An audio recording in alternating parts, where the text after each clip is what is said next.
बिस्मिल्लाहिर्रहमानिर्रहीम। अस्सलाम वालेकुम नाज़रीन, आप यूट्यूब चैनल देख रहे हैं। मैं इमरान ख़ान हूँ। अभी जब मैं ये वीडियो रिकॉर्ड कर रहा हूँ उस वक्त इंतखाबात में जो बाइडन आगे चल रहा है, लेकिन आने वाले नताइज में जो अहम तरीन रियासतें हैं Georgia, Michigan, Nevada, north Carolina और पेंसिल्वेनिया और विस्कॉन्सिन, यहाँ से डोनाल्ड ट्रंप निस्बतन ज़्यादा सीटें जीत जाएगा, ज़्यादा उनके इलेक्टर्स जीत जाएंगे। लगभग जो अभी तक का तखमीना है, जो मैंने डाटा देखा है और जो ट्रेंड चेक किया है मुख्तलिफ वेबसाइट्स पे जो लाइव अपडेट दे रही हैं अमेरिकन इलेक्शन की, उसके मुताबिक 51 सीटें ट्रंप जीत जाएंगे, जबकि जो बाइडन लगभग 32 सीटें मज़ीद जीत जाएंगे। लेकिन इसके बावजूद जो बाइडन के 270 वोट मुकम्मल हो जाएंगे और वो अमेरिका के प्रेसिडेंट बन सकते हैं। दूसरी जानिब जो डोनाल्ड ट्रंप हैं, वो बमुश्किल 51 सीटें अगर जीत भी जाएं, उनके इलेक्टर्स अगर जीत जाएं, उनको इलेक्टोरल वोट मज़ीद 51 भी मिल जाएं, तब भी वो 264 तक पहुंच पाएंगे, जो अभी फ़िलहाल नज़र आ रहा है। लेकिन कोई भी अपसेट हो सकता है और कुछ जगहों से अभी इतलात आना बाकी हैं। बहुत मुमकिन है कि कोई शिफ्ट ऐसा आए कि डोनाल्ड ट्रंप जो हैं वो ये इलेक्शन जीत जाए। इलेक्शन बहुत क्लोज है, लेकिन अभी तक की इतलात के मुताबिक जो बाइडन इस इलेक्शन को जीत रहा है। जो बाइडन का ताल्लुक है डेमोक्रेट से और डोनाल्ड ट्रंप का ताल्लुक है रिपब्लिकन से। इनका इंतखाबी निशान डोनाल्ड ट्रंप का हाथी और डेमोक्रेट्स का गधा है।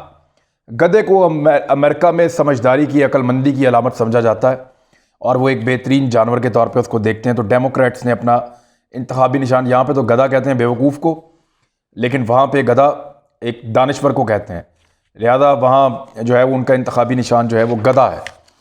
अब डोनाल्ड ट्रंप के 4 साल कैसे रहे, अगर इस पर हम बात करें, या पाकिस्तान के लिए जो बाइडन बेहतर होगा या डोनाल्ड ट्रंप, तो इसका बड़ी गहराई से मुताला करने के बाद मैंने कुछ फैक्ट्स एंड फिगर्स इकट्ठे किए हैं, वो मैं आपके सामने शेयर कर देता हूँ।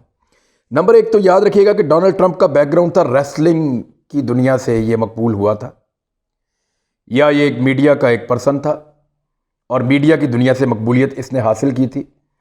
नूरा कुश्ती का ये माहिर था।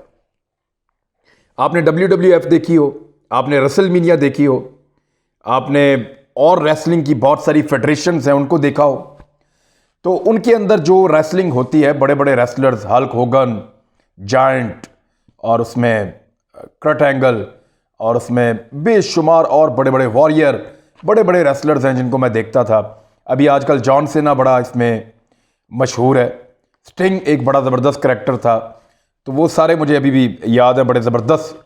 रेजर रमॉन, ये रेसलिंग जब मैं शौक से देखता था आज से 10-15 साल पहले, 20 साल पहले, तो तब ये करैक्टर ज़्यादातर हुआ करते थे। तो डोनाल्ड ट्रंप उस दुनिया से आया, नूरा कुश्ती वाली दुनिया से।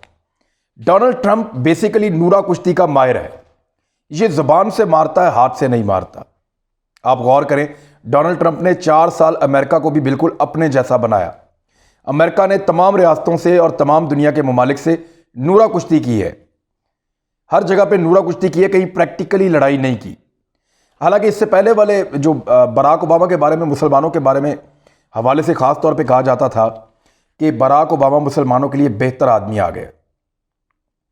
कई लोगों ने उम्मीद बांधी कि ये क्योंकि इनके फोर फादर जो है वो मुसलमान थे, बराक हुसैन ओबामा पूरा नाम बताया, और मुसलमानों ने वोट भी किया और ये कहा गया कि बराक ओबामा एक ज़बरदस्त आदमी है। लेकिन उसके दौर में मुसलमानों को बहुत मार पड़ी, बहुत सारी नई जंगें छिड़ी, बहुत सारे नए बहास हुए।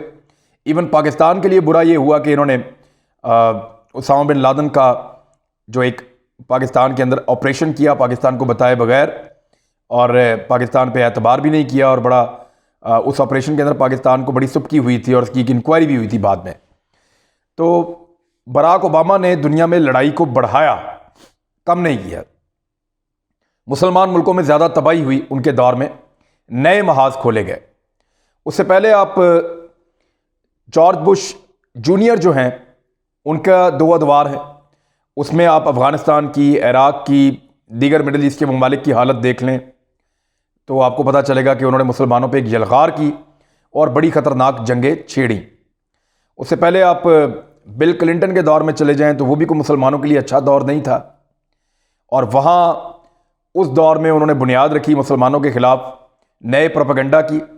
ख़ास तौर पे जब पाकिस्तान और भारत के दरमियान कारगिल का एक मार्का हुआ, जिसमें पाकिस्तान कश्मीर को हासिल करने के लिए भारत को गर्दन से दबोच चुका था, तो फिर बिल क्लिंटन ने मुदाखलत करके भारत को सपोर्ट किया और पाकिस्तानी वज़ीर-ए-आज़म नवाज शरीफ साहब ने घुटने टेक दिए और पाकिस्तान एक बहुत बड़ी जो कामयाबी पाकिस्तान ने मैदान जंग में हासिल की थी, उससे पाकिस्तान पीछे हट गया और पाकिस्तान को उसका बहुत नुकसान हुआ।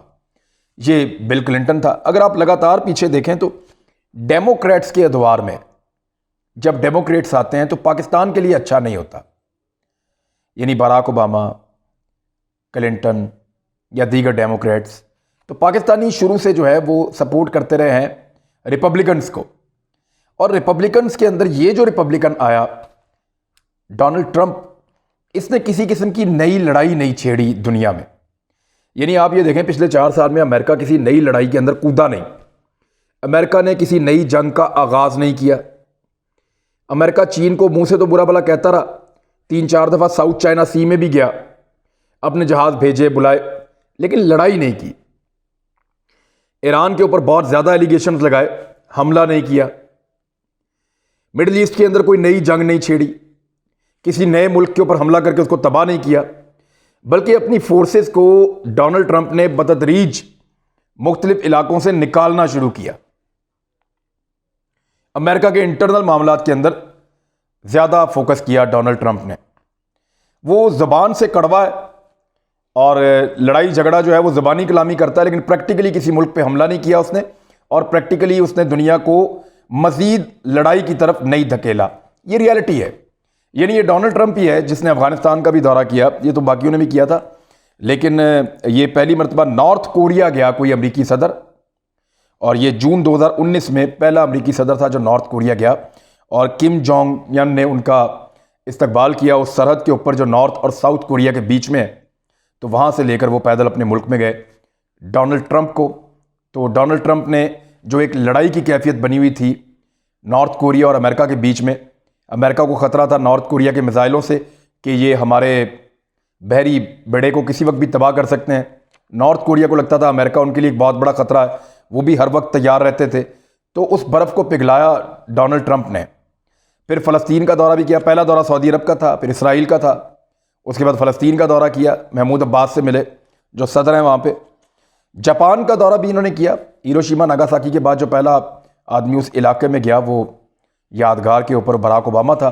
बाद में डोनाल्ड ट्रंप ने जापान के साथ ताल्लुकात अच्छे किए, पुरानी बुरी याददाश्तों को भुलाते हुए, और जापानियों के साथ एक नया ग्रुप बनाया क्वाड के नाम से, जिसमें इंडिया है, जापान है, ऑस्ट्रेलिया है और अमेरिका है।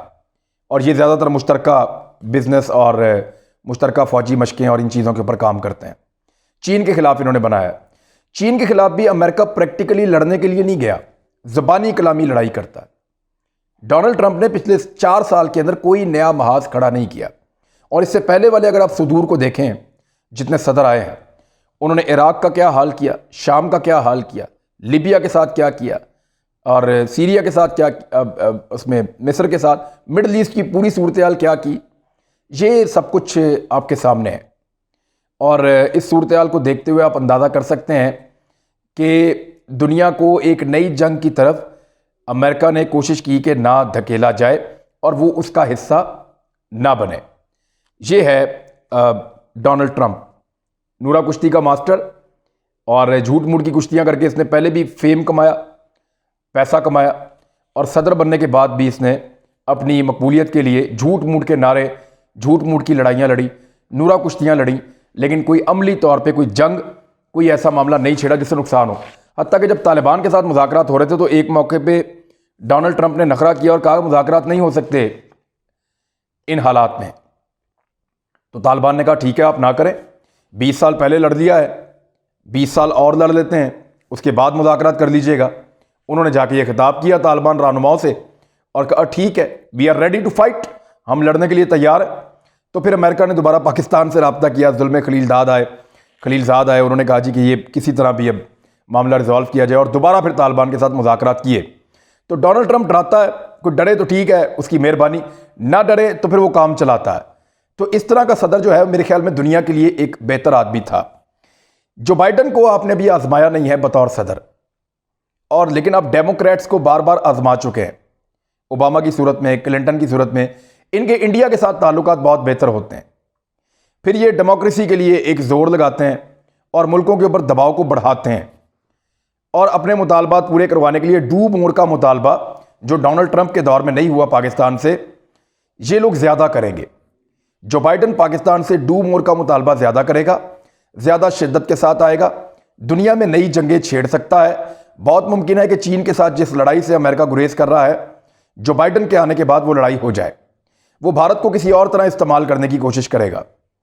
और इस वक्त दुनिया एक बहुत इंपॉर्टेंट मरहले में दाखिल हो जाएगी अगर इस मरतबा डोनाल्ड ट्रंप हार जाता है और जो बाइडन आ जाता है। तो पाकिस्तान के लिए सिर्फ मशरकी सरहदों पे एक खतरा था डोनाल्ड ट्रंप के रहने की सूरत में, क्योंकि ट्रंप पाकिस्तान और भारत दोनों के साथ ताल्लुकात बना के रखना चाहता है और इनकी आपसी लड़ाई के अंदर सवाए सालसी के और कोई किरदार वो प्ले नहीं करेगा। वो इस लड़ाई में फरीक नहीं बनेगा, भारत के साथ या पाकिस्तान के साथ खड़ा नहीं होगा। ये फैसला हमें खुद करना पड़ेगा। लेकिन जो मगरबी सरहद है जहां पे ईरान है और अफगानिस्तान है, डोनाल्ड ट्रंप की मौजूदगी में वहां पे अमन रहा। लेकिन इस बात के इम्कानात है कि जो बाइडन के आने की सूरत में या डेमोक्रेट्स की हुकूमत बनने की सूरत में मगरबी सरहदों पर तनाव बढ़ेगा, CIA की पॉलिसीज तब्दील होंगी, नूरा कुश्ती से निकलकर वो प्रैक्टिकल लड़ाई की तरफ आएंगे। और अगर प्रैक्टिकल लड़ाई की तरफ ये दुनिया को लेकर जाते हैं, जो उनकी ज़रूरत भी है इस वक्त, क्योंकि चीन अगर पुरअमन तरीके से इस खित्ते में अपना वन बेल्ट और वन रोड का मंसूबा मुकम्मल करता है तो उसका अमेरिका को बड़े लंबे अरसे तक, हो सकता है आने वाली पूरी एक सदी तक, खुमियाजा भुगतना पड़े। एक बहुत बड़े इकोनॉमिक डेंट की सूरत में, माशी लिहाज से या माली लिहाज से एक बहुत बड़े नुकसान की सूरत में अमेरिका को इसका खुमियाजा भुगतना पड़ सकता है अगर चीन बगैर किसी लड़ाई के ये सारा अपना मंसूबा मुकम्मल कर लेता है। तो अब देखना यह है कि जो बाइडन या ट्रंप, मुकाबला बहुत करीब और सख्त है। दोनों कैंडिडेट 260 से ऊपर वोट जरूर देंगे। हारने वाला कैंडिडेट भी 260 के करीब वोट ज्यादातर चांसेस है कि लेगा। 270 वाला जीतता है। तो ये क्लोज मुकाबला होगा, बहुत क्लोज मुकाबला। इसके बाद अमेरिका में मुजाहरे भी हो सकते हैं, कुछ सूरत-ए-हाल जो है वो गंभीर भी हो सकती है। लेकिन इसके बावजूद मैं ये कहूँगा कि इस क्लोज मुकाबले के बाद अगर ट्रंप जीता तो मेरी नज़र में दुनिया के लिए बेहतर है, हालांकि लोग उससे नफरत करते हैं। और अगर जो बाइडन जीता तो मेरी नज़र में पाकिस्तान के लिए और मुसलमानों के लिए मुश्किलात बढ़ेंगी और दुनिया एक नई जंग भी देख सकती है। अब तक के लिए इतना ही। अपना ख्याल रखिएगा, हमारे चैनल का भी। अल्लाह हाफ़िज़।